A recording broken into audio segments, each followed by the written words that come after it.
Boa. É que colocar essa plaquinha é colocar justamente essa plaquinha de shitcoiner no Bitcoin Core, que é quem tá quase aprovando isso, né? Então eu acho que esse não seja a intenção do Bitcoin Core, que é facilitar shitcoins, apesar de a galera mais conservadora dizer que isso é um ataque do Bitcoin Core ao Bitcoin. Então olha o nível que tá rolando a história. Inclusive, o Luke Dash Jr., que é um dos conservadores do Bitcoin, digamos assim, que não quer nenhum tipo de aumento do limite do up return ali.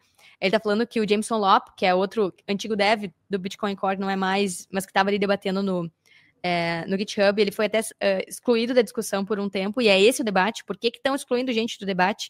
E então estão considerando, a galera mais conservadora, que o Bitcoin Core tá fazendo um ataque à rede Bitcoin. Mas o Luke Dash Jr. falou que... Tô trazendo as polêmicas pessoais agora, acho que não era esse o objetivo, tá? Mas a galera mais conservadora tá dizendo que os shitcoiners estão tentando sequestrar a rede Bitcoin. Então, olha como tá diz que me diz, assim, ó, uma loucura, de onde tirar o sinal de tudo isso. E aí, o que tá trazendo é o seguinte, é shitcoiners versus bitcoiners. Não totalmente. É bitcoiner versus bitcoiner numa guerra cultural, realmente, porque a gente chegou num ponto em que a guerra dos blocos ela já foi entendida que era shitcoiners versus bitcoiners mesmo. Tipo, a galera querendo escalabilidade, querendo que Bitcoin fizesse transações rápidas, vendo Bitcoin como um dinheiro meio de trocas e não como reserva de valor naquela época, e querendo mudar, de fato, mecanismos de consenso que é tamanho do bloco, né? Só que naquela época era o mesmo ponto que a gente está hoje. Até que ponto aumentar bloco mexe em consenso? Agora a gente sabe que aumentar bloco mexe em consenso porque isso afeta a descentralização da rede Bitcoin. Eu acho que esse é o aprendizado dessa discussão, quais as consequências de ficar mexendo no protocolo o tempo todo. É nesse sentido, né, de esse campo ele foi limitado, agora querem remover o limite, quais as mudanças poderiam ser feitas? E antes de eu seguir adiante, é importante frisar que o Bitcoin Core, ele é um software da rede Bitcoin, né? Um dos softwares que os nodes podem usar para acessar a rede Bitcoin. Então, essas mudanças são mudanças no software Bitcoin Core. E aí, os desenvolvedores do Bitcoin Core são pessoas que estão debatendo e sempre procurando por bugs, buscando melhorar a experiência do usuário que roda um node para se conectar na rede Bitcoin. Eles não mexem em mecanismo de consenso básico, né, sobre o limite de moedas, 21 milhões, como funcionam os halvings, não. Essas mudanças são justamente na experiência de usuário, em ferramentas de usabilidade, na hora de rodar um node. E exatamente isso, essa é a proposta, tirar o limite desse campo.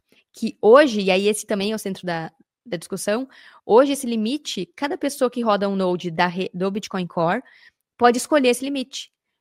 Pode escolher até que ponto quer armazenar em mensagens of return no seu node. Então, esse é um dado em que quem roda node tem liberdade de escolher. E é por isso que os conservadores não querem que tire esse limite. Eles querem que, bom, então deixa eu escolher se eu quero armazenar ou não. Agora, se tu tira o limite, eu vou ser obrigado, no meu node, a armazenar dado arbitrário de shitcoin que eu não quero. Hoje, com esse limite, eu posso, de alguma forma, escolher não armazenar. E esse é o centro da discussão, que é até que ponto o Bitcoin Core pode forçar atualizações nos nodes sobre o que o usuário deveria ter liberdade de escolha. E esse ponto está, de certa forma, correto, né? Então tá. Então tem os nodes, que são formas das pessoas armazenarem e registrarem cópias da rede Bitcoin e escolherem como se conectar à rede usando softwares.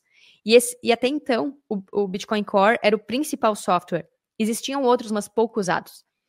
Com essa treta, o que está acontecendo agora é um crescimento absurdo do NOTs, que é justamente um outro software para acessar a rede Bitcoin, que está crescendo muito em adoção, porque ele filtra essas transações de shitcoin e não permite registrar esses dados aleatórios. E cada node tem uma mempool, ou seja, quando a gente olha ali no mempool.space, a mempool, as transações que estão entrando na rede Bitcoin, é meio que um compilado de todos os nodes da rede Bitcoin, sabe? Mas se eu quiser propagar uma transação, eu tenho minha própria mempool e comunico para a rede. A partir do momento que Bitcoin Core remove esse limite, os nodes que estão sem esse limite, todo mundo vai propagar transações de shitcoin, digamos assim, com essas transações com dados arbitrários aleatórios. Então é essa a discussão também da galera que não quer remover esse limite. Agora, o outro lado, tá? Galera do Bitcoin Core, por que eles querem aprovar isso? O Bitcoin, ele funciona, as transações funcionam a partir de entradas e saídas. Inputs, que são entradas, e outputs, que são saídas. Essas shitcoins, elas usam justamente esses inputs e outputs para registrar os dados aleatórios. Ou seja, eles fazem uma transação de baixíssimo valor para registrar ali no campo of return ou outro protocolo que se conecta a esses campos, ou o Taproot, por exemplo. E aí o argumento do Bitcoin Core e do Peter Todd em tentar provar isso é que eles já estão usando outros campos. Se a gente... o que determina o quanto pode ser registrado é o limite do bloco. Então, se tem 4 megabytes, então tira o limite do up return e deixa eles registrarem tudo, porque com essas transações minúsculas, a gente está tendo um UTXO7, ou seja, muitos outputs, muitas saídas de transação pequenas. E isso, de qualquer forma, está lotando os nodes com registros de 2, 3, 4, 5 satoshi, pouquinho ali satoshi, mas com uma capacidade de armazenamento gigantesca. Ali do up return, né? Mas tu tira esse limite, tu libera para usar esse campo, eles deixam de usar os 3, 4, 5 satoshis de saída, né? De output dos UTXOs, que são Output Unspent Transaction, que é uma transação não gasta, que é as saídas que os nodes armazenam. A rede Bitcoin, ela tá sempre verificando em tempo real onde está cada moeda, onde que estão os Bitcoins. E a forma de fazer isso é através das saídas, dos outputs, dos UTXOs. Então, se existem muitos UTXOs pequenos, essa lista de mapeamento de onde que estão essas transações está gigantesca. Então, a partir desse mecanismo, em tese, seria direcionar para o campo up return, que os shitcoiners usem esse campo e não os UTXOs da rede.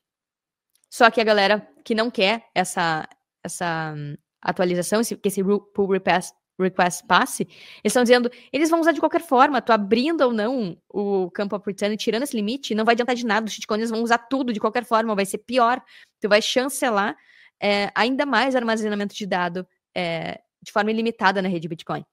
Então, tecnicamente, é isso que está acontecendo, tentando restringir o aumento da capacidade de dados e o aumento de ruído na rede, tentando direcionar para que os shitcoiners, então, usem o campo up return.